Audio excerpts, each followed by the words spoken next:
Hai teman kampus, pernah melihat benda yang satu ini enggak?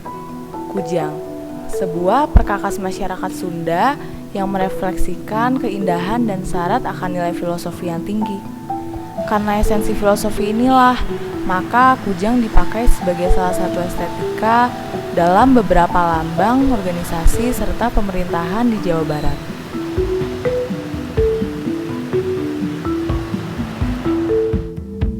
Konon, ada cerita yang menuliskan kalau kujang merupakan senjatanya para dewa. Makanya, dulu kita sering dengar ada benda yang mampu mengeluarkan kekuatan tertentu. Selain itu, ada juga tulisan yang menyebutkan jika kujang dipakai oleh masyarakat Sunda sebagai peralatan pertanian. Karya seni bernilai tinggi ini dianggap tereh jati dirinya orang Sunda. Pernyataan ini tertera dalam sebuah naskah kuno berjudul Sang Hyang Siksa Kandange Karesian tahun 1518 Masehi.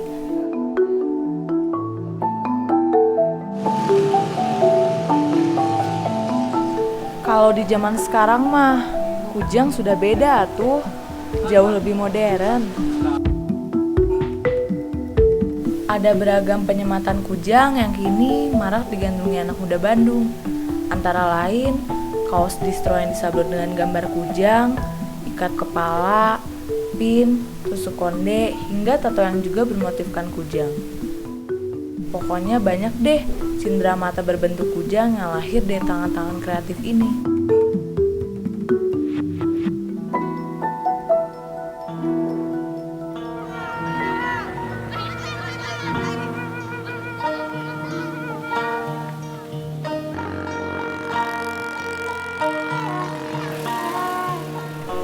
Salah satu gosali yang menjadikan kujang sebagai produk cindera mata dengan nilai artistik tinggi ada di Desa Sukawening, Kabupaten Bandung.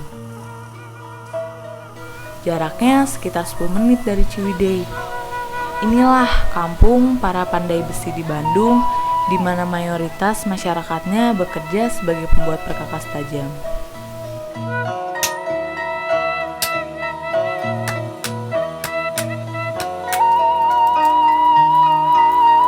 Di tempat ini, kujang beralih fungsi dari benda yang dulunya hanya dipakai sebagai pusaka sakral atau bahkan perkakas pertanian, kini justru menjadi benda yang memiliki nilai ekonomis tinggi, bahkan sudah melanglang hingga ke luar negeri. Kalau dari nilainya sendiri, kujang itu menurut saya itu merupakan sebuah pusaka, di mana pusaka itu harus ada pelestarian, ada pemeliharaan. Nah, mungkin untuk generasi-generasi mendatang itu begitu era tren kujang ini kembali terkenal sebagai bentuk pusaka. Mungkin dari pusaka-pusaka tersebut banyak nilai yang bisa kita nilai tambahnya kan. Dengan peralatan modern seperti saat ini, proses pembuatan kujang menghabiskan waktu seharian penuh.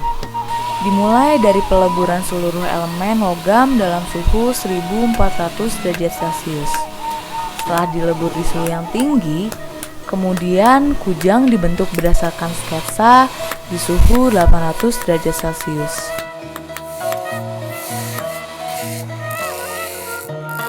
Setelah itu, kujang diamplas, diberi mata, dan direndam selama lebih dari 2 jam dalam larutan khusus untuk mengeluarkan pamornya. Pamor inilah yang nantinya akan menentukan kualitas sebuah kujang.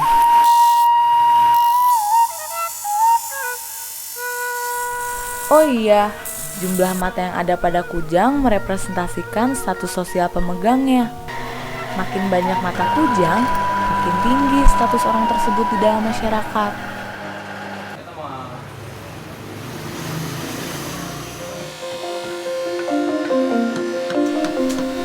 Kalau pembuatan kujangnya sudah selesai, barulah dibentuk warangka atau sarung kujang. Konon, zaman dulu warangka diukir dari kayu pilihan yang memiliki aroma wangi, agar meningkatkan kandungan magisnya. Menghasilkan warangka bahkan memerlukan waktu yang tak sedikit. Seorang pengukir harus bersabar saat bekerja. Dua itu sekitar jam start jam 7 mencapai jam 11 malam lah. Dua buah itu, berikut gagang sama sarung, tapi belum diukir. Nah, di sini warangka dibentuk dari kayu limbah bangunan. Hutan pun terjaga keasliannya. Nu pasti mah teu aya tangkal nu dituar, alias yang pasti tidak ada pohon yang ditebang.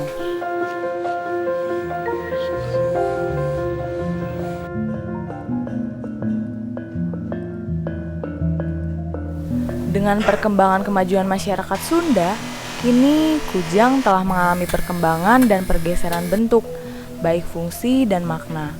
Dari sebuah peralatan pertanian, kujang berkembang menjadi sebuah benda yang memiliki karakter tersendiri dan cenderung bernilai simbolik. Saat ini kujang masih menjadi sebuah simbol Sunda tanda kutip sebagai budaya yang termarginalkan. Tapi pada saat kujang ini diangkat menjadi satu kesepahaman simbol mengenai konteksnya Sunda secara luas, maka ini bisa menjadi sebuah bahasa komunikasi budaya yang bisa mewakili atau merepresentasikan anak muda bahwa kita mempunyai simbol yang sama. Jika dicermati secara seksama, proses pembuatan kujang mengandung nilai-nilai yang dapat dijadikan acuan dalam kehidupan sehari-hari. Nilai-nilai itu antara lain keindahan, ketekunan, ketelitian, dan kesabaran. Inilah salah satu kekayaan budaya Indonesia yang mesti diangkat dan dilestarikan oleh para generasi muda. Sebuah produk seni rupa terapan dengan bentuk yang mempesona. Kita pernah melihat ada tokoh pelawak Sunda, Sule misalnya, sekarang kemana-mana dia bawa kujang. Lalu ada Ogi dari SOS, atau ada siapa Erwin Moron dengan band metalnya itu dengan membawa kujang dan lain-lain. Kenapa? Karena mereka ini menjadi salah satu wakil dari sebuah komunitas.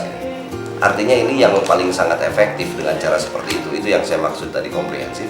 Ya, dengan strategi kita akan menitipkan ke beberapa tokoh yang bisa mewakili anak muda untuk mensosialisasikan identitas kujang tadi. Gitu. Yang namanya anak muda Bandung geus pasti kreatif, bahkan udah kesohor hingga ke pelosok tanah air. Mengutip salah satu pesan bijak dari Clifford Geertz, tanpa manusia budaya tidak ada. Namun lebih penting dari itu, tanpa budaya manusia tidak akan ada.